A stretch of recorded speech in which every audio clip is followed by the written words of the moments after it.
I have a cell that has genes that code for a sex pillars. But these genes are not found on a chromosome. The genes that code for the pili are found on a plasmid. And I began to introduce a plasmid to you last time. So you have, this is like, this is one huge bacterial cell, and I have my one circular chromosome. I have smaller self-replicating plasmids. It's still DNA. I still have A, T, G's, and C's, and there's a specific sequence making genes. So there are genes found on plasmids. Where's the green? No more green? Oh. I use genes to show genes on a chromosome.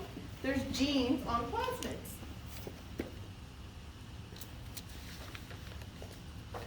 Gene 1. And only a part of that plasmid has a gene.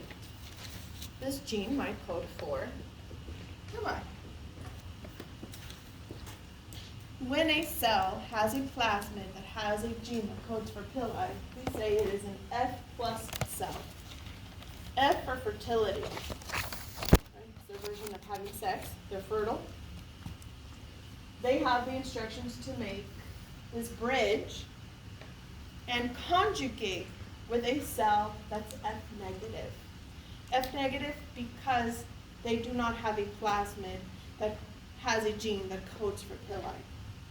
But an F plus can transfer through conjugation the plasmid, transforming the F negative into an F plus. That's the next one. Right, so again, like I just said right now, here we have an F plus.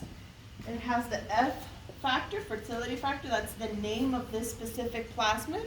There's different types of plasmids. This F plus cell that has the F factor creates a bridge with its pili and conjugates an F negative cell, transfers its plasmid, a copy of it, and and changes the F negative to F plus. And then they can keep going. Along with having genes that code for pili, these plasmids can have genes that code for antibiotic resistance. I'll show you a list of plasmids in just a bit. A little more to the story. F plus passes on, okay, so here's my F plus that has a plasmid. That plasmid has the ability to incorporate itself into the cell's chromosome, becoming now part of the chromosome. And when it does that, now the chromosome has the genes that code for a plasmid. And we say it's a high frequency cell, because now part of its genome is the gene that codes for pili. And a high frequency cell that has the gene that codes for pili will transform F negatives to F plus a lot faster, high frequency, right? This is part of the chromosome.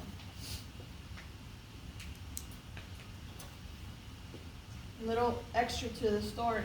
So not only can it transfer that original plasmid DNA, as it conjugates, it can also transfer a bit of its original genome. And in the process, making a recombinant F negative cell. So what happened here?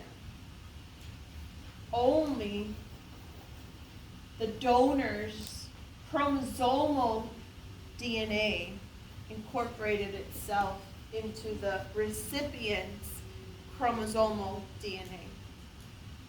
And in this way, we can create new species of bacteria and pathogens. Yes? Does this bridge that they build allow them to also take information from other cells, or is it just... We just show a one-way transfer. So whoever made the pili transfers. I mean, do some research, but I don't see why not, why two cells can't create two separate bridges transferring their own, right? Maybe it's happened, maybe they found one, I don't know. Slugs do it, slugs inseminate each other all the time. That's what I said in grad school. Slug orgies. That was my grad work. So why can't bacteria do it too? That's not in our book. One more before we go. We have 5 minutes. And we'll review, but I want to present it to you and then you need to review before we meet again. So number 3. Let's summarize conjugation. F plus transfers to F negative and it equals F plus. Right, this is, let's say, species 1, species 2, species 2 became F plus. And we will actually be conjugating bacteria in the lab, so that'll be awesome. Number 3, third type of horizontal gene transfer that results in a different combination is transduction, and this should be familiar to you. We've already learned the process. Now we add a little extra. We learned about viral life cycles. We learned about the lysogenic cycle. That during the lysogenic cycle, a bacteriophage will go latent, dormant in a bacteria. Therefore, what was the name of this? Transduction? Changing the bacteria through transduction. So when that virus goes into its latent phase, dormant in the bacterial chromosome, it doesn't necessarily have to go back into the lysogenic cycle. It might just become part of the bacteria. At the end of the semester, when we cover, towards the end, when we cover pathogenicity, we will learn about different traits, different pathogenic traits and species that were created through transduction. They obtained their genes that then cause infection in us through a bacteriophage. So transduction.